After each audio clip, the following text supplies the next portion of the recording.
Tom from Dirk Witte Guitars in Utrecht, the Netherlands, and today we are taking a look at this Gibson SG Special from the year 1969 in its original cherry red finish.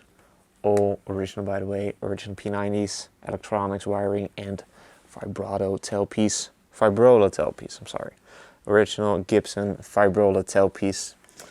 A really awesome instrument and that is incredibly cool, and it just sounds and plays absolutely wonderful, as you will hear in a couple of minutes. But yeah, let's get into this very model. SG Special, just as with the Les Paul Special and the Les Paul line, if you will, that was at this point in history for Gibson actually not in production. You would have, unlike the lowest level, you would have the SG Junior, as also with the Les Paul line you would have the Junior, and then you would get the SG Special, being this model, and then you would get the Standard and then the Custom.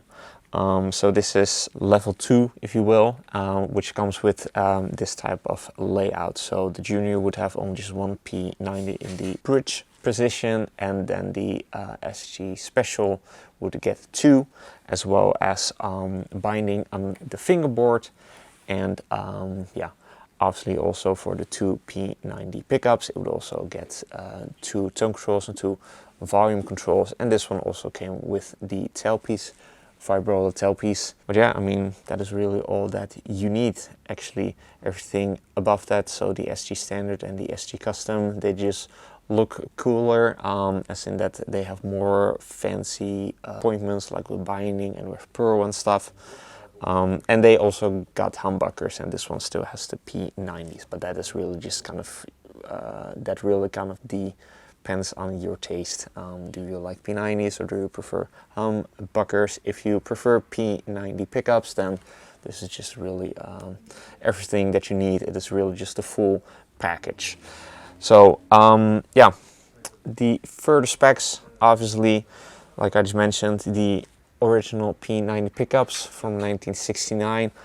We got the original Batwing pickguard, original vibrola tailpiece with the original walrus tooth arm, and then also the original compensated bridge slash tailpiece, because this is actually a tailpiece, a wrap around tailpiece, but on this model they just use this as the bridge because it is compensated. This is called the lightning bolt tailpiece slash bridge, and if you also look underneath, I hope that you can see that, but you can just see that there are also individual holes for each of the strings, because again this was normally used as a wraparound tailpiece, so then the strings would go over the top and then underneath, so that it would be top loaded.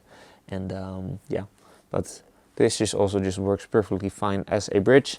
We got the original witch hat control knobs, so 2 volumes and 2 tone controls, original 3-way pickup, a selector switch, input jack, and also let's just take in all of this vintage beautiful patina, all authentic, including that mark right there. It's kind of like a scar. One of the previous owners, I'm not sure if it was the previous owner or the person before that, if it even had more than one former owner, but they had tried to fix this damage in the finish here with what appears to be nail polish, and I'm not sure if that at the time it would have looked red to match the cherry finish, but obviously by now it does not look like the rest of the red guitar finish. It is basically just pitch black. I just actually personally think that it makes this very guitar just a little bit cooler. It just makes it unique. We also got the non-repaired neck heel, because this model was actually kind of prone to breaking at this point in the body.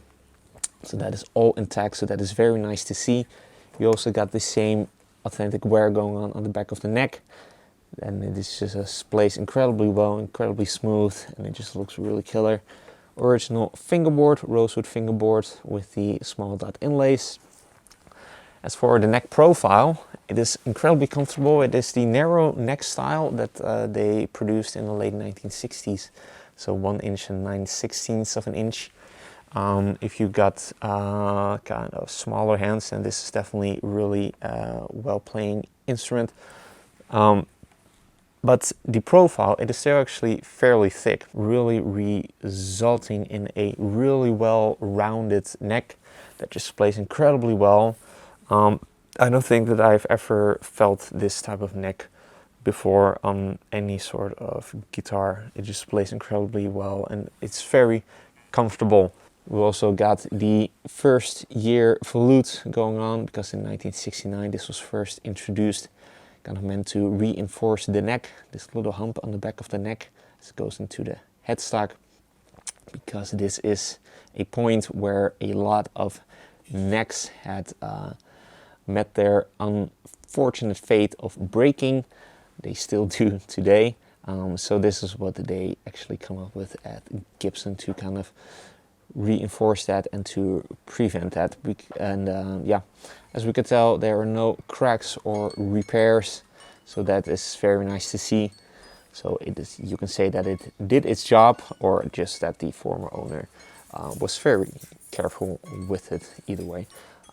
We also got the original 3-on-row tuners with the small plastic white buttons, and then the Gibson logo done in mother of pearl. Also really cool vintage patina going on the face of the headstock with some fading on the logo. And then the original trusswood cover and the original nuts. All in all, just a really awesome little guitar. Plays incredibly well, sounds incredibly well, as you will hear so in a minute. So if you are interested in this Gibson SG Special from 1969, be sure to head over to the links in the description. One of those links will take you to the listing of this guitar on the website, as well as a link that will take you to the listing of this guitar on a reverb shop if you so happen to be an international buyer. If you enjoyed this demo, be sure to like the video, subscribe to the channel for more cool weekly demos of cool vintage electric guitars like this, cool acoustic guitars, cool bass guitars, amplifiers, even all of that really cool stuff. Also be sure to like us and follow us on our socials, Instagram and Facebook. Links are also in the description. With all that being said, let's hear what this Gibson SG sounds like from 1969. Going to be playing it through the 1966 Fender Super Reverb. First going to be giving you some clean tones, and then I'll be giving you some dirty tones, for which I will be using the MXR Super Badass distortion. So let's get to that part and take this Gibson SG Special from 1969 for a spin.